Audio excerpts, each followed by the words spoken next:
A gente tem um outro assunto também, falando ainda dos rios aqui da nossa região, né?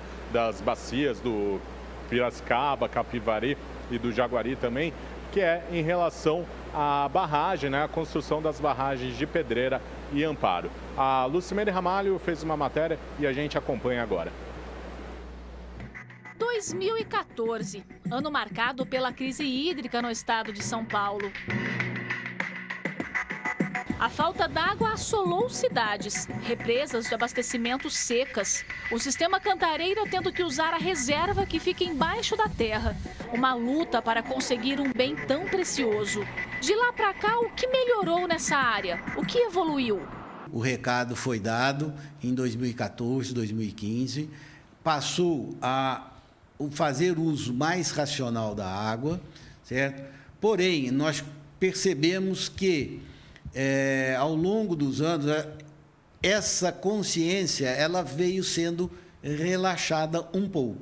Foi após esse período, na tentativa de evitar novos momentos de seca, que o assunto barragens começou a ser discutido. A importância desse tipo de obra para reservar água e evitar a falta dela nos períodos mais secos. No decorrer dos anos, algumas cidades se movimentaram e construíram as suas próprias, como Indaiatuba, Nova Odessa e Santa Bárbara do Oeste. E entraram em pauta também as barragens estaduais de Amparo e Pedreira. A primeira ainda está no papel, por causa das exigências relacionadas à qualidade da água. A segunda, de Pedreira, já está em fase de construção aqui nesse espaço, uma antiga fazenda. O investimento é de quase 231 milhões de reais. E o término da obra, que vai ficar assim, está previsto para agosto do ano que vem. Com isso, a vazão natural do rio Jaguari, que é de 5 metros cúbicos por segundo, passará para 8. Lembrando que cada metro cúbico garante o abastecimento de água para 250 mil pessoas. Uma obra que vai garantir que não falte água em pelo menos 18 municípios da região. O problema é que essa obra foi questionada pela Agência Nacional de Energia Elétrica em uma fiscalização que aconteceu após a tragédia em Brumadinho, quando a barragem do Vale, no Córrego do Feijão, rompeu. Aqui vale um lembrete. Em Minas Gerais, a barragem era de rejeitos, enquanto a de Pedreira é apenas de água. O assunto foi parar na Câmara de Vereadores, mas a construção não foi paralisada. Para o coordenador de projetos do consórcio PCJ, o risco de faltar água sem a barragem é muito maior que o de algum acidente. Um edifício de apartamentos tem um risco de cair, porém, continua se construindo apartamento. Não é toda hora que cai um prédio, não, isso não. Barragem de água, de construção de geração de energia ou de abastecimento público, você não ouve problemas de acidente facilmente nesse tipo de barragem. E junto com a construção dessa barragem e de outras, que segundo o consórcio serão muito bem-vindas, continua sendo de extrema importância a colaboração da população na economia de água, para que o nível dos rios continue assim, em alta. Isso por mais que a chuva tenha marcado presença nos últimos meses. Atualmente, o sistema Cantareira está com 53% do volume útil. Se continuar assim, a garantia de água no período mais seco em 2019 é certa, mas as pessoas não podem baixar a guarda.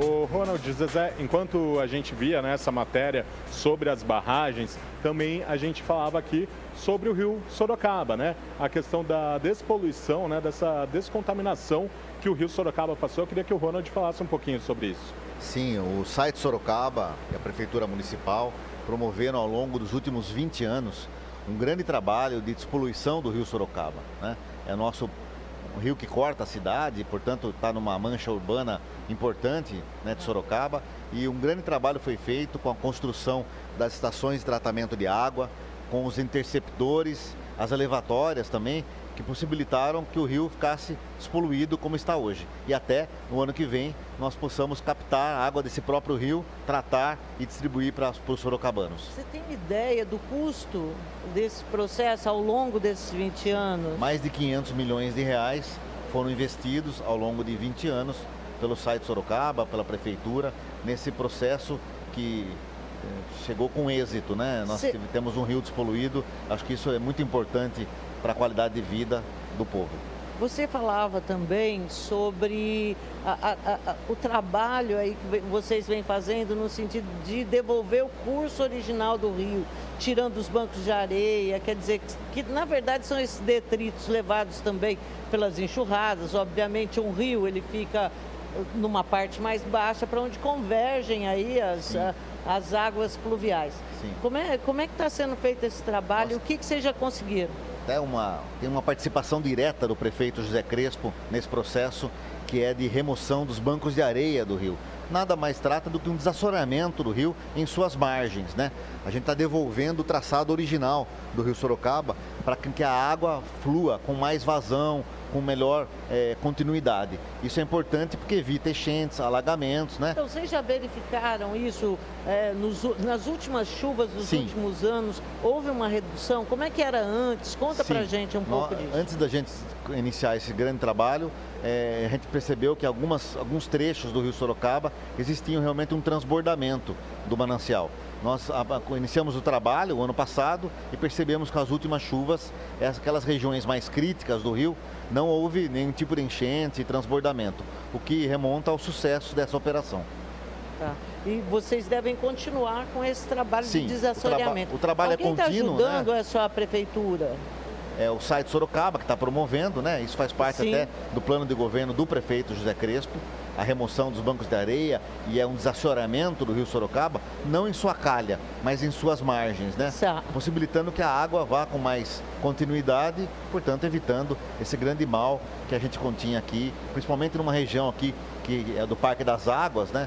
Uma região importante da cidade, ali nas margens mesmo da Avenida Dom Aguirre, na entrada de Sorocaba. É um parque lindo que nós temos, onde as pessoas fazem recreação, né, lazer, principalmente no final de semana, que hoje já está preservado por conta do serviço que o SAI está fazendo.